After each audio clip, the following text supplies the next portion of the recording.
Bien, mis amados hermanos, que el Señor me los bendiga a todos. He intitulado a mi mensaje de este día, Despedida del apóstol Pablo en Acaya, Macedonia y Asia Menor. Y les voy a pedir que abran sus Biblias, por favor, en Hechos de los Apóstoles, el capítulo 20, que es donde está basado este mensaje.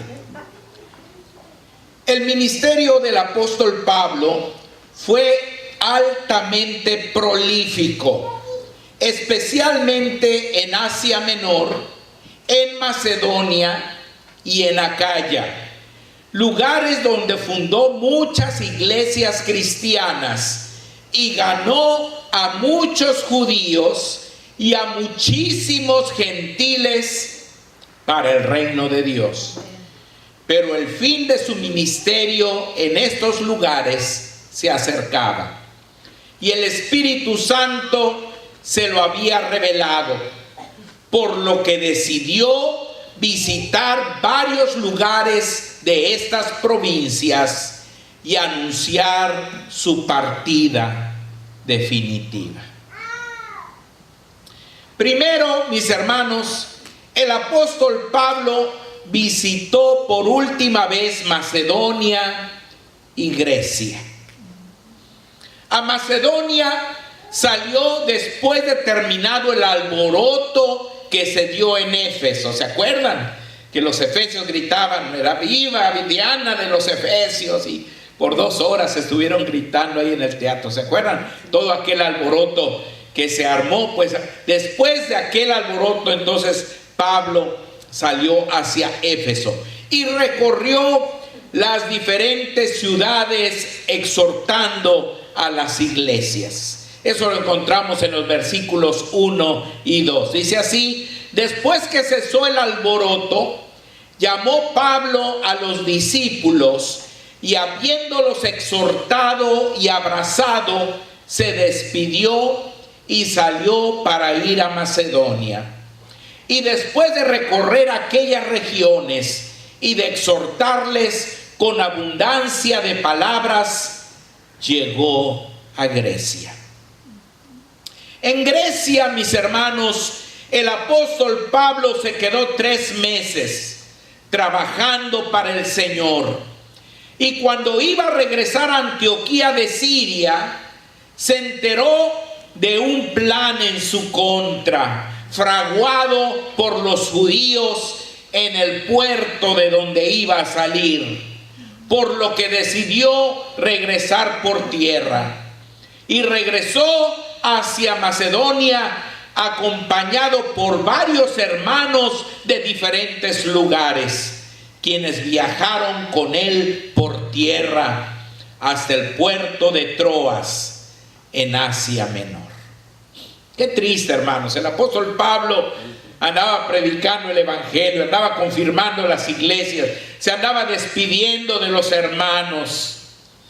Pero mientras él estaba haciendo tanto bien, hermanos, y repartiendo tanto amor de Dios, sus enemigos estaban allí haciendo un plan, hermanos, para matarlo, para deshacerse de él, y fraguaron ahí un plan para atacarlo en el puerto de donde iba a salir, hermanos. Pero Dios es tan grande que él se enteró, hermanos, de aquel plan, y entonces decidió mejor irse por tierra. Y allá sus enemigos se quedaron esperándolo, porque el Señor lo llevó por otros lugares para que regresara allá a Troas, ¿verdad? Ahora, hermanos, después de haber estado allí 3 meses, dice el versículo 3, y siéndole puestas acechanzas por los judíos para cuando se embarcase para Siria, tomó la decisión de volver por Macedonia. Y le acompañaron hasta Asia Sópater de Berea, Aristarco y Segundo de Tesalónica, Gallo de Derbe y Timoteo, y de Asia Tíquico y Trófimo. Estos, habiéndose adelantado, nos esperaron en Troas. Ahora, aquí por primera vez, hermanos, el doctor Lucas se incluye a sí mismo en la narración. Ustedes saben que Lucas fue uno de los compañeros del apóstol San Pablo, ¿verdad? Anduvo con él por donde quiera, hermanos, era parte de su equipo, pero nunca se había mencionado él mismo. Pero aquí por primera vez en el libro de los Hechos dice que se nos adelantaron, ¿verdad? Dice: y nosotros, pasados los días de los panes sin levadura, navegamos de Filipos, y en 5 días nos reunimos con ellos en Troas, donde nos quedamos 7 días, ¿verdad? Entonces ya el doctor Lucas está también incluyendo. Él también iba como compañero del apóstol Pablo. El hecho de que el doctor Lucas se incluya en la narración de lo acontecido es una garantía de que todo lo narrado es de primera mano. Es decir, de alguien que vivió y fue testigo presencial de todo lo narrado. Y por eso es que narra con tanta autoridad. Es lo que tenemos en la palabra de Dios, hermanos, ¿verdad? No son historias que alguien le contó a otra persona, son cosas que vivieron ellos mismos, ¿verdad? Y con sus propias palabras, de su propia experiencia, nos están compartiendo todo lo que pasaba, ¿verdad? Así que esto le da gran autoridad al libro de los Hechos. Después, hermanos, el apóstol Pablo se dirigió por última vez hacia el Asia Menor. Ya había dejado Macedonia y Acaya, que fue el que fundó el evangelio ahí, son las regiones de Europa, ¿verdad? Pero ahora regresó al Asia Menor, hermanos, y dice aquí que en Troas vivió junto con la iglesia una experiencia excepcional. El siguiente versículo es importantísimo, porque es otro más de los que nos enseñan que desde un principio el día de reunión de las iglesias del Señor Jesucristo fue el primer día de la semana, es decir, el día del Señor, como después fue llamado, o el día cuando nuestro Señor Jesucristo resucitó. Y por lo tanto, esta costumbre no vino del paganismo, como algunos lo enseñan. Ustedes saben que hoy día muchos están diciendo: ¿y por qué los cristianos se reúnen el domingo?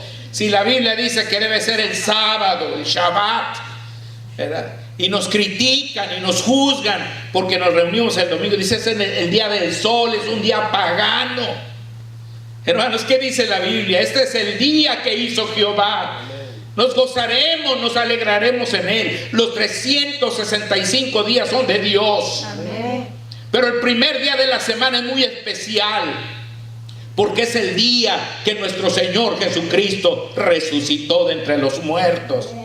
Y en este pasaje se nos habla otra vez de que era el primer día de la semana, cuando los hermanos se congregaban. Vean ustedes el versículo 7. El primer día de la semana, reunidos los discípulos para partir el pan, Pablo les enseñaba, habiendo de salir al día siguiente, y alargó el discurso hasta la medianoche.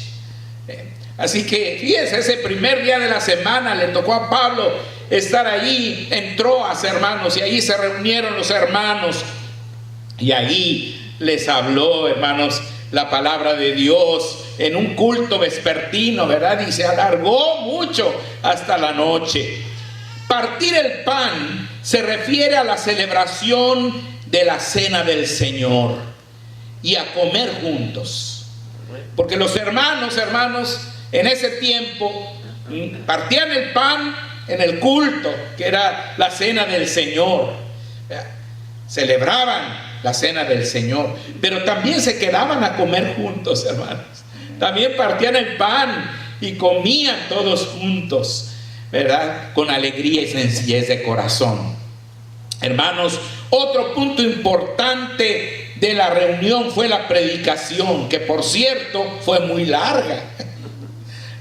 Es interesante que desde ese tiempo algunas personas se quedaban dormidas durante el mensaje, lo que nos indica que cuando alguien se duerme no es necesariamente culpa del predicador, sino de la persona en cuestión. Recuerdo una vez un hermano que nos contó, ¿verdad?, que un pastor, hermano, estaba predicando y se quedó dormido un señor por ahí, ¿verdad? Entonces el pastor le dice a la hermana, dice: hermana, despierta a su esposo, ya se quedó dormido, dice. Y la esposa le contesta: despiértelo usted fue el que lo durmió, dice. ¿Verdad? Pero bueno, hermanos, desde ese tiempo ya la gente se quedaba dormida, ¿verdad? Y hermanos, a veces venimos tan cansados al templo que nos gana el sueño. No es porque esté aburrido, no es porque sea el predicador, no es lo largo del sermón. A veces nos quedamos dormidos de cansancio, ¿verdad? Pero vemos que desde ese tiempo había ese problema. Vean ustedes el versículo 8 y 9. Dice: y había muchas lámparas en el aposento alto donde estaban reunidos, y un joven llamado Eutico, que estaba sentado en la ventana, rendido de un sueño profundo, por cuanto Pablo disertaba largamente, vencido del sueño, cayó del tercer piso abajo y fue levantado muerto. O sea, se quedó dormido ahí en la ventana, hermanos, está oyendo el mensaje del apóstol Pablo, y hermanos, se fue hacia el vacío, al tercer piso, y se murió, se mató Eutico. La experiencia excepcional consistió en ver la resurrección del joven Eutico, quien murió tras caer desde la ventana del aposento alto que estaba en el tercer piso de un edificio al quedarse dormido. Cuidado, hermano, no te vaya a pasar como Eutico. Entonces, hermanos, descendió Pablo y se echó sobre él, y abrazándole dijo: no os alarméis, pues está vivo. Fíjense qué maravilloso, ¿verdad? El Señor le concedió que resucitara en ese momento. Ese muchacho que se había quedado dormido en la ventana, hermano, se volvió a incorporar, ¿verdad? Después de haber subido y partido el pan y comido, habló largamente hasta el alba, y así salió. O sea, siguió la predicación hasta el alba. Siguió predicando el apóstol Pablo. Era la última oportunidad que tenía ahí en Troas de hablar con los hermanos. Y quizás por eso alargó tanto su mensaje, porque ya era la última vez que lo iban a ver. Y llevaron al joven vivo y fueron grandemente consolados. El siguiente lugar importante fue el puerto de Mileto, donde el apóstol Pablo habló con los pastores de Éfeso. Para llegar a Mileto, de Troas, el equipo misionero viajó por mar al puerto de Asón, mientras el apóstol Pablo lo hizo por tierra. Asón quedaba al sur de Troas, ¿verdad? Pero por mar pues tenía que darle la vueltecita así, una especie de península, ¿no? Entonces Pablo decidió mejor irse por tierra, y el resto del equipo se fue por mar hasta Asón. Y de allí, con el apóstol Pablo a bordo, viajaron a Mitilene, Quío, Samos, Trogilio y finalmente al puerto de Mileto, al sur de Éfeso. Ahí en el versículo 13 y 14 lo dice: nosotros, adelantándonos a embarcarnos, navegamos a Asón para recoger allí a Pablo, ya que así lo había determinado, queriendo él ir por tierra. Cuando se reunió con nosotros en Asón, tomándole a bordo, vinimos a Mitilene. Navegando de allí, al día siguiente llegamos delante de Quío, y al otro día tomamos puerto en Samos, y habiendo hecho escala en Trogilio, al día siguiente llegamos a Mileto. Entonces Pablo se fue de allí, del puerto de Samos hacia Mileto, pasando por varios puntos, pero evitando llegar a Éfeso. Y ahorita vamos a ver por qué. La razón por que el apóstol Pablo evitó llegar a Éfeso fue la prisa que tenía por llegar a Jerusalén para estar ahí el día de Pentecostés. Y seguramente en Éfeso lo iban a detener. Éfeso fue uno de los principales lugares del ministerio del apóstol Pablo, hermanos. Y si hubiera llegado a Éfeso, ahí lo detienen por lo menos un mes, ¿verdad? Todos los hermanos lo amaban tantísimo al apóstol Pablo. Ahí había estado enseñando la palabra del Señor por mucho tiempo. Y hermanos, ahí lo hubieran detenido. Entonces él mejor se fue hasta Mileto. Y de Mileto mandó llamar a los pastores de Éfeso para que vinieran a verlo allí, a Mileto. Ahí lo dice en el versículo 17. Enviando pues desde Mileto a Éfeso, hizo llamar a los ancianos de la iglesia. Entonces ya tenemos ahí a Pablo en Mileto. En Mileto, hermanos, el apóstol Pablo dio instrucciones a los pastores de Éfeso por última vez y se despidió de ellos. Primero les recordó su propio ejemplo para que lo siguieran, ¿verdad? Fíjense en el versículo 18 al 21. Cuando vinieron a él, les dijo: vosotros sabéis cómo me he comportado entre vosotros todo el tiempo, desde el primer día que entré en Asia, sirviendo al Señor con toda humildad y con muchas lágrimas y pruebas que me han venido por las acechanzas de los judíos. Y como nada que fuese útil he rehuido de anunciaros y enseñaros públicamente y por las casas, testificando a judíos y a gentiles acerca del arrepentimiento para con Dios y de la fe en nuestro Señor Jesucristo. Hermanos, les hizo ver cómo él había tenido un ministerio limpio, un ministerio, hermanos, consagrado a Dios, hermanos, y que no había sido fácil, que le había costado, hermanos, muchas lágrimas, muchos tiempos difíciles, que lo habían acechado constantemente los judíos, y no había sido fácil, pero él se había mantenido firme, predicándoles el evangelio públicamente y en las casas también, hermanos. ¿Y para qué les decía todo eso, hermanos? Para que ellos vieran cómo después ellos tendrían que hacer las cosas. Él ya se iba, hermanos, ya se estaba despidiendo, pero los pastores de Éfeso tendrían que seguir su ejemplo para que la obra del Señor continuara, hermanos, de triunfo en triunfo, para honra y gloria de nuestro Dios. Después les habló de lo que le esperaba en Jerusalén, y les avisó que esa sería la última vez que lo verían. Versículo 22 al 25.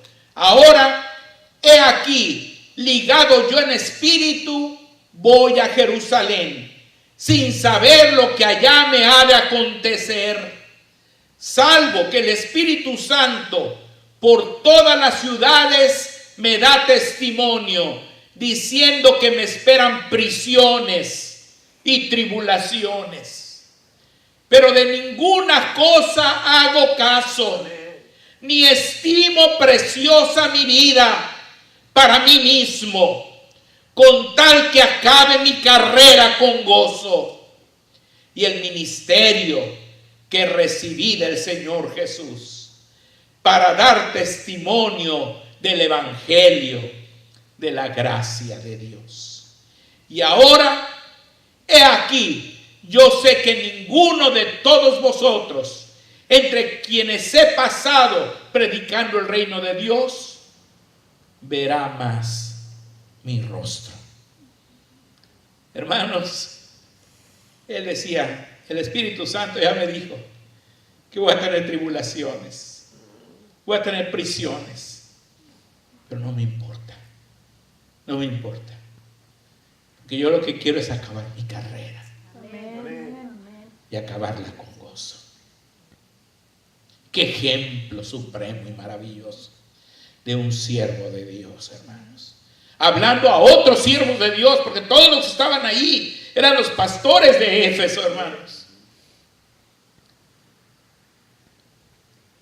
Y entonces, hermanos, les dio instrucciones muy preciosas.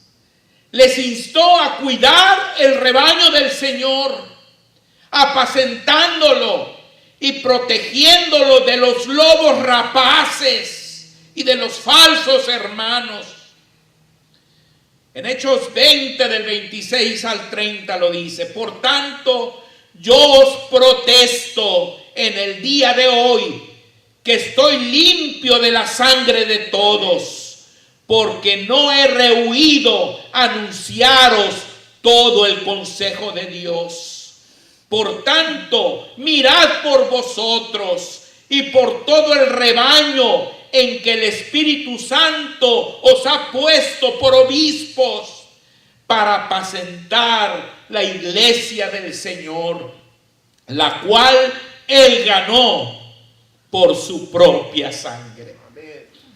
Porque yo sé que después de mi partida entrarán en medio de vosotros lobos rapaces que no perdonarán al rebaño, y de vosotros mismos se levantarán hombres que hablen cosas perversas para arrastrar tras sí a los discípulos. Hermanos, qué duro, qué duras palabras, pero es verdad, hermanos. El pastor cristiano está llamado a adoctrinar perfectamente a su congregación. Esa es una de las metas que cada pastor debemos tener, hermanos. Enseñar correctamente a la congregación la palabra de Dios. ¿Por qué? Porque, hermanos, después de que uno se va, pueden llegar lobos rapaces que quieran arrebatar las ovejas. Hermanos que vengan a enseñar cosas falsas y arrastrar a los discípulos hacia el error. Entonces los hermanos deben estar bien equipados, bien informados, hermanos. Deben conocer la palabra. Deben estar bien instruidos para detectar a aquel que tiene o que está en el error, hermanos. Y no seguirlo, sino mantenerse firmes en el evangelio del Señor Jesús. Qué importante es eso, hermano. Y especialmente hoy día, si en ese tiempo había lobos rapaces, ahora, hermanos, abundan. Abundan los lobos rapaces. Y nosotros tenemos que tener cuidado en la doctrina. Les instó a velar, siguiendo el ejemplo que se les había dado. Fíjense, versículo 31.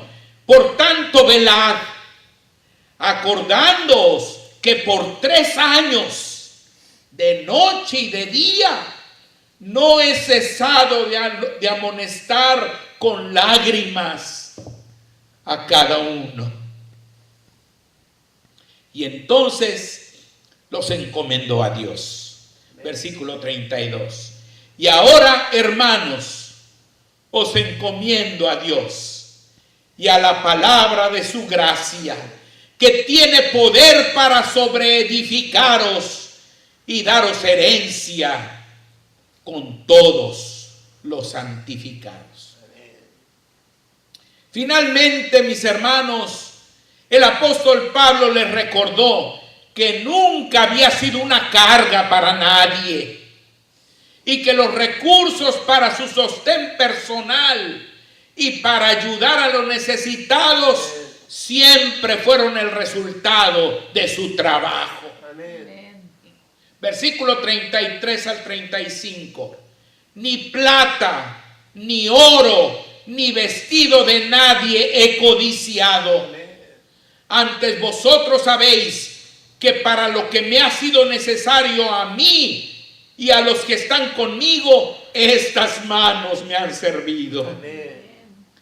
En todo os he enseñado que trabajando así se debe ayudar a los necesitados y recordar las palabras del Señor Jesús, que dijo: más bienaventurado es dar que recibir.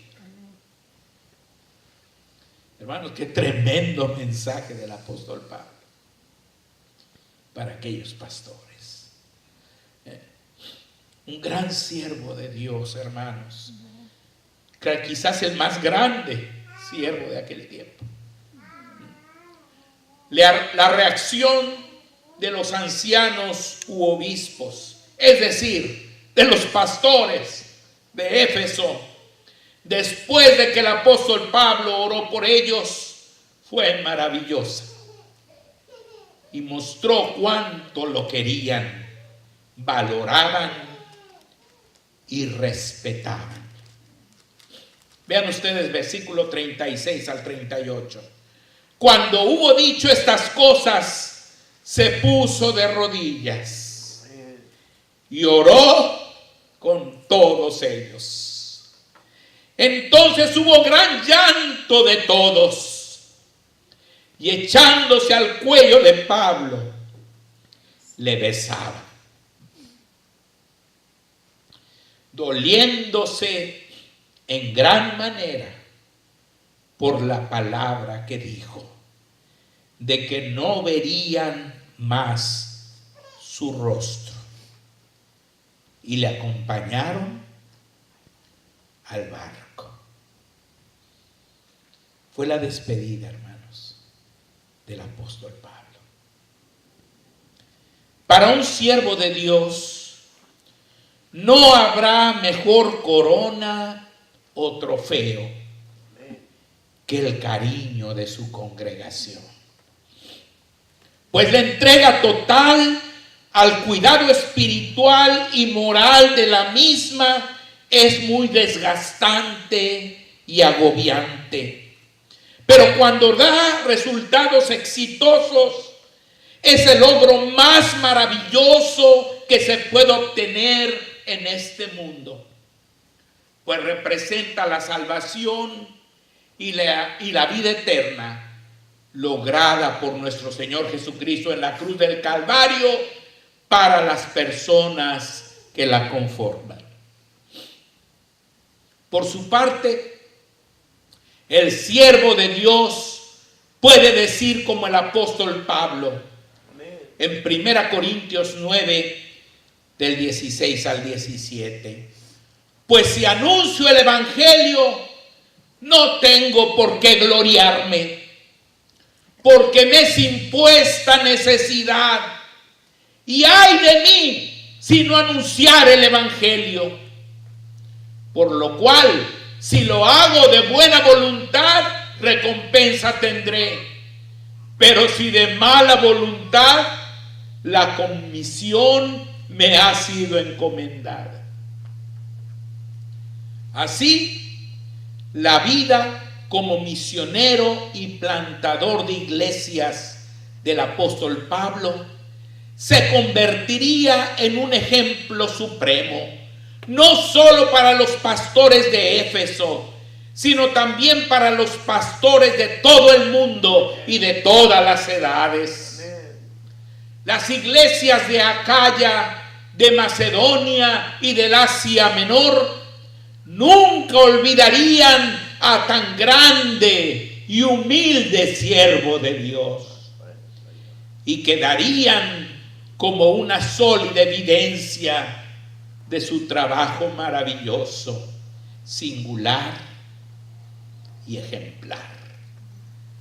A Dios sea toda la gloria, honra y alabanza. Amén. Que Dios les bendiga, hermanos.